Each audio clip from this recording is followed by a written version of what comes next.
பழம்பெரும் பாலிவுட் நடிகர் தர்மேந்திரா இன்னைக்கு மும்பையில இருக்கிற அவருடைய இல்லத்துல வயது முதிர்வு அண்ட் உடல்நலக்குறைவு காரணமா காலமாகியிருக்காரு.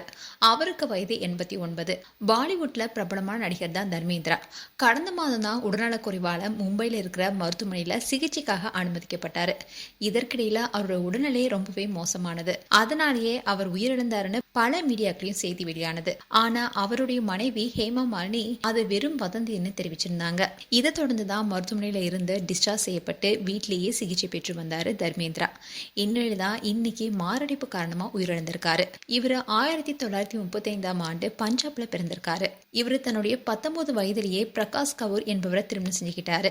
இந்த தம்பதிக்கு 4 குழந்தைகள் இருக்காங்க. சன்னி தியோல், பாபி தியோல், விஜேதா தியோல் அண்ட் அஜிதா தியோல்னு. இதை அடுத்துதான் 1980ல நடிகை ஹேமா மாலினியை திருமணம் செஞ்சுக்கிட்டாரு. ஹேமா மாலினி மூலமா அவருக்கு 2 குழந்தைகள் பிறந்தாங்க.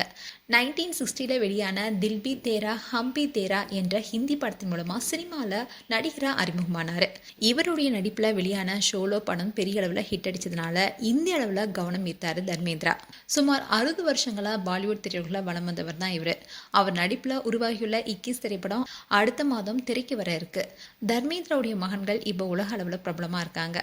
தர்மேந்திராவுடைய இறுதி சடங்கு வில்லேபாலையில் உள்ள மயானத்தில் நடைபெற இருக்கு. தர்மேந்திராவுடைய மூத்த மகன் சன்னி தியோல் அவருக்கு இறுதி சடங்கு செய்ய இருக்காரு. அமிதாப் பச்சன், அபிஷேக் பச்சன் உள்ளிட்ட பாலிவுட் நடிகர்கள் பலருமே தர்மேந்திரா உடலுக்கு அஞ்சலி செலுத்தியிருக்காங்க. அண்ட் அரசியல் தலைவர்கள், திரைத்துறை கலைஞர்கள் அண்ட் ஃபேன்ஸ்ல பலரும் சோசியல் மீடியாலையும் நேர்லயும் அஞ்சலி செலுத்திட்டு வராங்க. மேலும் தர்மேந்திரா அவர்களுக்கு எங்களுடைய ஆழ்ந்த இரங்கலை தெரிவிச்சுக்கிறோம். மேலும் உங்களுடைய கருத்துக்களை கமெண்ட் செக்ஷன் சொல்லுங்க. இது போன்ற வீடியோஸை பார்க்க நியூஸ் தமிழ் கிளிட்ஸ் சேனலை சப்ஸ்கிரைப் பண்ணுங்க. மறக்காம நோட்டிபிகேஷன் பட்டனை கிளிக் பண்ணுங்க.